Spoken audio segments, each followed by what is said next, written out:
Well, is it possible to do a watercolor with just the low cost or inexpensive, I'm trying to not to say cheap, watercolors that you find like at Walmart or Target or whatever, just these little pan watercolors? Well, I've got a set here of Prang pan watercolors. I don't remember what I paid for them, but it was probably not more than a few dollars. So I'm going to use those today. And now I am going to use some a little bit more powerful brushes. But if you notice, this pan set has just the primary colors, red, yellow, and blue, and then it's got the complementary colors, orange, green, and purple. And then it's got brown and black. So that's pretty much all it has. I'm going to use a 1-inch flat brush and kind of a medium-sized round brush. And those will be the two brushes that I'll be working with to do this watercolor painting. And now I am going to be using good quality watercolor paper. That's very important. Although again, if you can't afford it or you can't, you can't get it, then use what you've got. You'll notice that I've got my paper already taped down, and I've got it taped in a diamond pattern like I did a couple of lessons ago. And I'm going to position the watercolor pans so that you can see that I'm actually using those. I'm not cheating with good watercolors, but I'm going to start out by getting the paint wet, like I usually, or getting the paint wet. Well, the paint needs to be wet, but I'm also going to get the paper wet, and that's important to get it right. And I emphasize this a lot. You want the paper to be glistening. You don't want it to be dull, and you don't want it to be just dripping with water. So what I'm doing is just very carefully putting some layers of paint, layers of water down, not paint yet. And then what I'm going to do is I'm going to actually, in a second here, blot up some of that excess water, because I don't want that accidentally getting onto the paper, because it can create something called blossoms, which I'll show you what those are down the line a little bit. But it's something that sometimes you want, but in this kind of painting, I really don't want them. So now I've got my paper wet, and I'm going to start with my sunset picture by going into the red. And I'm going to start with a pretty dilute color. I'm going to add some water there and just lay down some very, very light red in the center of the picture. When you're doing a sunset, you always want to make sure to separate the blues and the purples from the yellows, because otherwise they will blend in watercolor and they'll turn green on you. So you don't want them green. So I'm putting red down in the middle, and that's going to act as kind of a barrier between the yellow and the blue and the purple. And I like having some of that red in there anyway. Pretty red sunsets are nice. So now I'm going into the blue, and I'm going to do the same thing I did with the red, just a very, very thin wash here, just to get some of that down. I'm also going into the purple, and my camera is not picking up the difference between the blue and the purple so well. It may look like it's all blue to you, depending on what you're watching this on. But I am starting with blue, but then I'm adding in some dark purple right there. Now, again, it may look blue to you, but it really is purple. So getting those kind of mixed together. And again, I'm just kind of using the tip of my brush at this point. You'll notice I'm not just painting straight across flat, but using just a little bit, just laying a little in.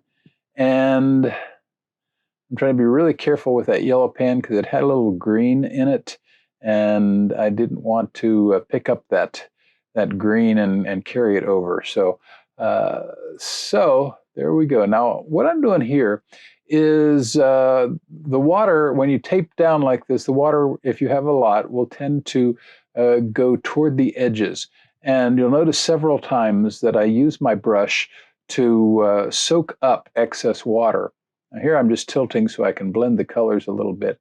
That's one of the fun things with watercolor is you can get the paper wet like this, get some color laid down, and then just kind of let the paint do what it wants to do. And you can tilt it. There down in the corner, see there's a little paint that was puddling. And my brush it's damp because I've been using it, but I don't have water in it. I'm blotting that out on the baby wipes off camera. And that damp brush will just soak up that excess water. So it's really a nice way to get a little excess water off of your paper without messing things up too much.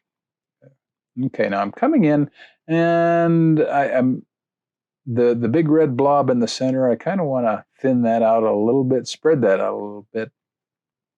So I'm touching that up just a little, but I'm also going to come in with a little orange to kind of transition between the red and the yellow because they didn't really blend very well.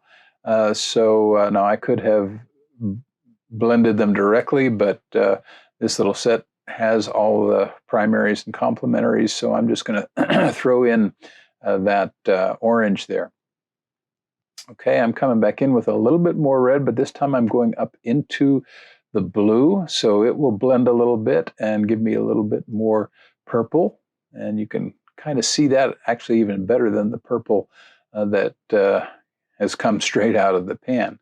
Because like I said, that tends to, at least on my screen, it's looking blue. I don't know what it will look like for you because different screens tend to render colors differently. So yours, it may actually look purple. Okay, now I'm coming in. I'm darkening a little bit here. And I'm actually going to darken a little bit more later. But for starters, I want that night portion of the sky to be a lot darker than it is right now. Okay, so we're going to tilt and blend a little bit.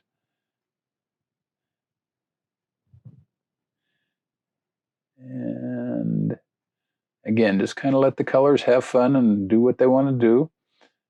If you get some puddling, then go down in just right along the edge of that tape and let your brush soak that up.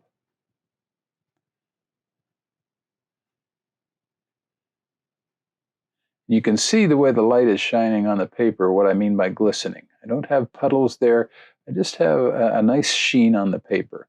Okay, I'm going to go tweak the red just a little bit more.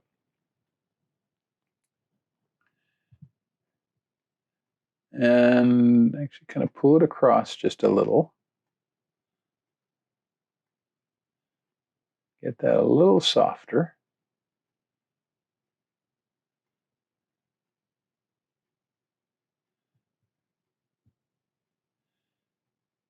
Okay, and I'm fairly pleased with that as the kind of the first layer. So the next step is going to be to dry the paper. You can either wait for it to dry, or you can do like I do with a hairdryer and just dry it out. Speeds things up a lot, and just depends on how patient you are and how much time you have. So I'm going to dry this paper, and then we'll move on to the next step.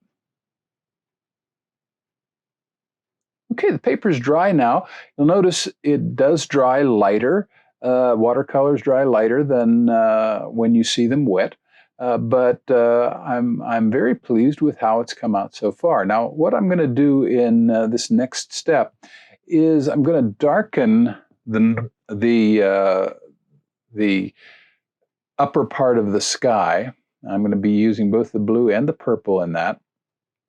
So I'm going to come right back on top of the other watercolor. This is sometimes called glazing. It's not really noticeable in terms of sometimes you can actually kind of blend colors by glazing. Here I'm just trying to darken.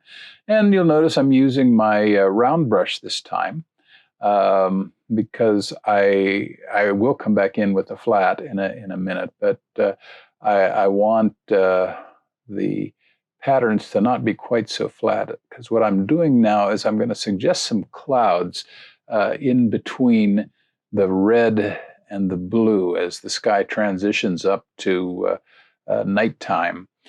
So what I want to do is gently kind of paint in or suggest some cloudy shapes, which I will refine in just a bit. I'm going to come in with my flat brush, and I'm just using clear water here. I'm not coming in with color, because what I want to do is I want to feather out that blue so it's not so stark. And I want to be really careful here, because I don't want to pull blue down into that yellow-orange portion of the painting, because that's going to turn that green. So what I do want to do is keep the blue up in the sky, but I want to feather it into the red a little bit, give me a little bit more purple feel and more of a transition feel, rather than just going from straight red to blue. Okay, I'm just using a little kind of a side stroke there to feather that out a little bit. Gonna add a little bit more blue right over on that side there, because it got a little thin, and that'll happen sometimes. Sometimes the brushes and the work that you're doing soaks up some of the paint and lightens it too much. So you may need at times to come back in and darken it. Okay, so I'm just kind of dabbing in places where I want it to be a little bit darker.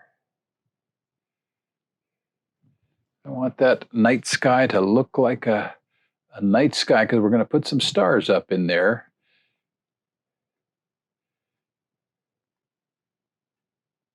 And the next thing I'm going to do is I'm going to take a baby wipe. And again, baby wipes are the most versatile tool you can have, but this will also work with paper towel. You could try tissue, but tissue breaks down too easily. I would probably use paper towel if I was going to do this. Cotton swabs might work. But I'm just dabbing in now with just a kind of a folded up baby wipe. And I'm actually removing some of that blue. And again, just kind of giving it the feel of clouds. I'm not going to add a lot of detail there.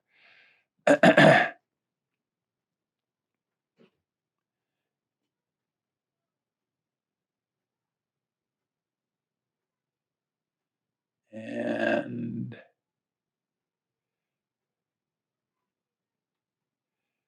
okay, so I'm pretty pleased with that. Going to do just a little bit more dabbing, but I think that's good. So we're going to dry that, and then we'll come back for the next part.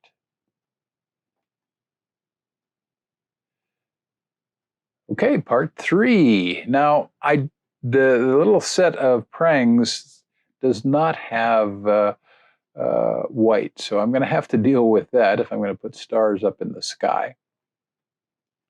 And I'm also going to throw some pine trees in the front to just give us something else to look at. The sky's pretty, but I want more than that. So I am using a Sharpie marker. It's a chisel tip. And so that's what I'll be using to do the pine trees with. I also have these are pan watercolors as well. They're a little, whoops, one fell out there. They're a little bit more expensive than the ones I have been using in this painting, but I need white. And so I'm going to have to pull from my Winsor & Newton Cotman set. And then I'm going to use a small piece of paper, watercolor paper, for 2 different things. One, I'm going to use it to kind of block off as I put in my stars later. But I'm also going to use it to practice my trees. That's something that you want to do when you get ready, particularly if you're using a Sharpie marker, because once this is down, there's no taking it off. So if you're going to use a permanent marker, then you want to practice your trees. And the way I do trees is I just uh, pretty much will start with a line, and then I just kind of work diagonal lines out from that, both sides, and bring it down into a very rough looking triangle. It's a really simple way to draw an evergreen tree. And yet you still want to practice it a little bit before you try doing it on your painting. So this is one reason extra watercolor paper is always useful. Scraps, uh, that gives you a chance to practice that that technique. So, okay, so I'm ready. I'm going to start, and I'm just picking a place kind of arbitrarily that I'm going to start at, and I'm going to begin to draw my my trees in. And the main thing that you want to do as you do this is go for variety. Try not to make them all look identical, and try variety also in the heights of the trees. If I were critiquing this finished picture, I would say that was one of the mistakes I made. I made a couple of mistakes, and one was I don't think there's enough variety in the heights of the trees. So if I were doing this again, I would do that differently. Now I'm just kind of coloring in here at the bottom because the trees are going to just fill all of that in anyway. So I'm just speeding that process up a little bit. Okay, again, just kind of a triangular motion.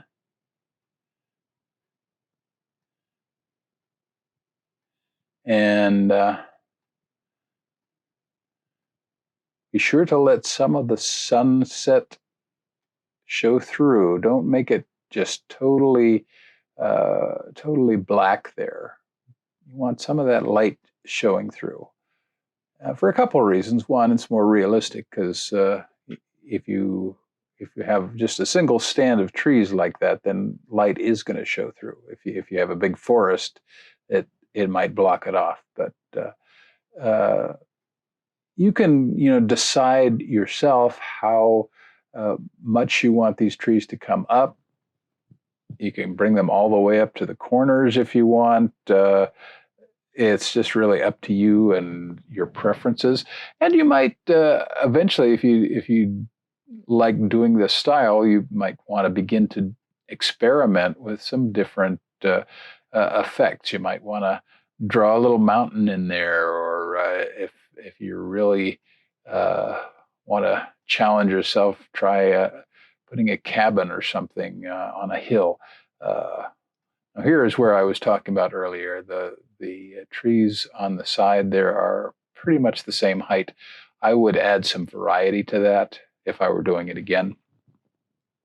So, and I think I tried to do that over on this side. So let's see what I'm coming up with. That's the downside of doing this is you see my hand a lot. You're not getting to see what I'm actually drawing, but I did add a little variety on that one. Okay, but I would probably change that more if I were going to tweak it. And I think I guess I'm coming in there now and going to add a little bit more just to get some of that variety. Okay, but that's as far as I'm going to go with it. So the next thing is going to be to put in the stars. You can use white watercolor if you have it, or white gouache. White gouache is opaque watercolor, or acrylic gouache. White acrylic paint will work. Any of those are fine. Now what I'm doing here, I'm going to get the pan wet because I want a fairly liquid watercolor, but I also want it to be pretty strong and thick. Because if the paint is too thin when you do these stars like this, then when it dries, they're not going to be as visible. I also notice a mistake I made when I did this is you'll notice I've got my paper there below the cloud line. So I'm actually going to end up drawing stars in front of the clouds, which is not really possible. But that's so if you do this, then wherever you did your clouds, make sure that your paper shield, like I've got there, is above the cloud line, not below it. So I'll let you learn from my mistake here. I wasn't even thinking, but okay. So now, way to do stars easily.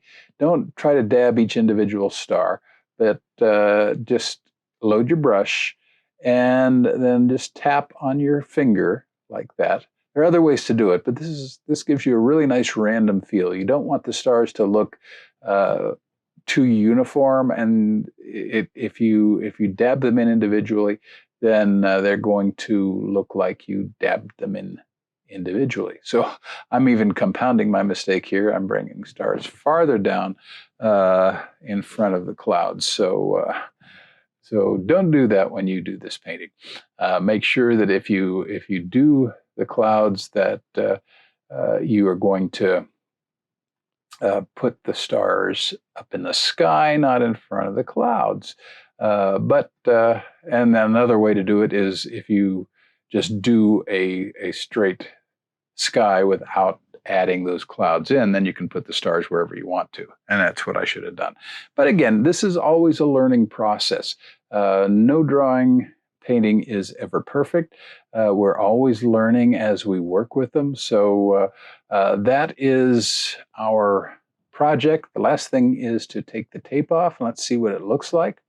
So again, I love using the painter's tape because if you just peel it away like that, it really will not damage the paper. One exception to this is if you happen to tape some paper up and you leave it that way for a long time, then sometimes it will damage it. So, but I just taped that yesterday, so it's coming off really nicely. And you can see up in the upper right that some of that water leaked out underneath the tape, and that's because I probably didn't push that end of the tape down well enough. So that's just a little mistake, and those things happen.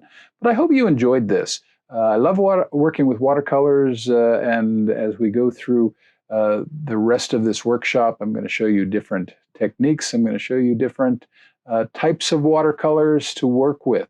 So today was working with just a really basic pan, and I was practicing something else there real quick, which is why that showed up. I hope you enjoyed this, and we'll see you in the next project next week. I'm Jim Pence with See the Light Art. Thanks for watching.